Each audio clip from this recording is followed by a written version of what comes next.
ئەنجومەنی وەزیرانی عێراق بڕیاریدا بڕی 300 میلیارد دینار بۆ ئەو جوتیارانە خەرج بکرێت کە لە ساڵەکانی 2014 و 2015دا گەنمیان لێ وەرگیراوە و وەزارەتی بازرگانی عێراقیش چاوەڕوانە پارەکە خەرج بکرێت تا بەسەر جوتیاراندا دابەش بکرێت.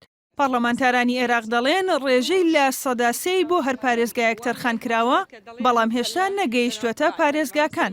فعلا بۆتە 300 ملیار و دوو خاڵێکی ئیجابیش هەبوو لەم کۆبنەوەی ئەنجومەنی وەزیران. یەکەم خاڵکە عەبادی زۆر تەکیدی کرد لەسەر مەسەلەی تەخسیسکردنی ئەو 300 ملیارە بۆ جوتیارەکان و خاڵی دوو هەمیش کە وەزیری بازرگانی باوەکات محەممەد شیع ئاماژەی بە خاڵێکی کرد کە چیتر چاوەڕێی عەبادی ناکات بۆ پەسەندکردنی خشتی دابشکردنی پارەی گەنمی جوتیاران بەڵکو خودی خۆی دابشی دەکات. پێشتر حکوومەتی عێراق بڕی 50 میلیارد دیناری بۆ دانەوەی قەرزی جوتیاران تەرخان کرد کە 24 میلیاری بۆ جوتیارانی هەرێم بوو، بەڵام تا ئێستا تەنها چەکە و لە بانکدایە و دابش نەکراوە. لەبارەی بڕی ئەو پارەی کە بەر جوتیارانی هەرێم دەکەوێت، بەڕێوەبەری سایلۆ سلێمانی ئاماژەی بەوەدا کە نازانن بەشی هەرێم لەو پارەیە چەندە. بەنسبەتی پارەی ترەوە ئێستا ئەمڕۆ کە پەیوەندیمان لەگەڵ بەغایە کرد 250 میلیارد دابەزیوەتە سەر حسابی وەزارەتی بازرگانی عێراق. بەڵام ئێستا کۆبوونەوەی لەسەر نەکراوە، نیقاش نەکراوە کە گوایە ئایا بۆ 2014 ئەبێ بۆ 2015 ئەبێ یان چەند بەر ئێمە ئەکەوێ هەتاوکو ئێستا ڕوون نییە. لە هەرێم ساڵانە نزیکەی 1 میلیۆن تۆن گەنم و جۆ بەرهەم دەهێنرێت، بەڵام جوتیاران دەڵێن متمانەیان بە حکوومەت نەماوە و پێ ناچێت ئەمساڵ گەنمەکەیان بدەنە حکوومەت.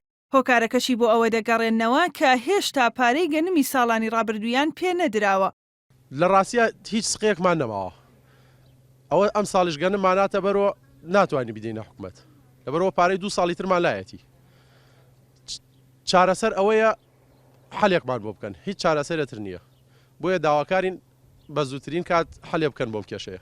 حکوومەتی عێراق بڕی زیاتر لە 2 تریلیۆن دیناری پارەی گەنمی جوتیاران قەرزدارە، لەو بڕەش نزیکەی 746 میلیارد دیناری پارەی گەنمی جوتیارانی هەرێمە. ئەو 300 میلیارد دینارش کە بڕیارە بۆ جوتیارانی سەرجەم عێراق خەرج بکرێت، چاوەڕوان ناکرێت گۆڕانکاری لە دۆخی جوتیاراندا دروست بکات. جوتیاران چاوەڕێی ڕەحمەتی خوا و کردنەوەی دەرگایەکن بۆ ئەوەی بەرەی ڕەنجی پار و پێراری خۆیان وەربگرنەوە. ئەوان هەڕەشەی ئەوە دەکەن ئەگەر ئەمساڵیش وەکو پار و پێرار پارەی گەنمی خۆیان وەرنەگرنەوە، ئەوە گەنمەکانیان نادەنە سایلۆکان. ژاڵە محەممەد، NRT، سایلۆی پیرەمەگرون لە سنووری پارێزگای سلێمانی.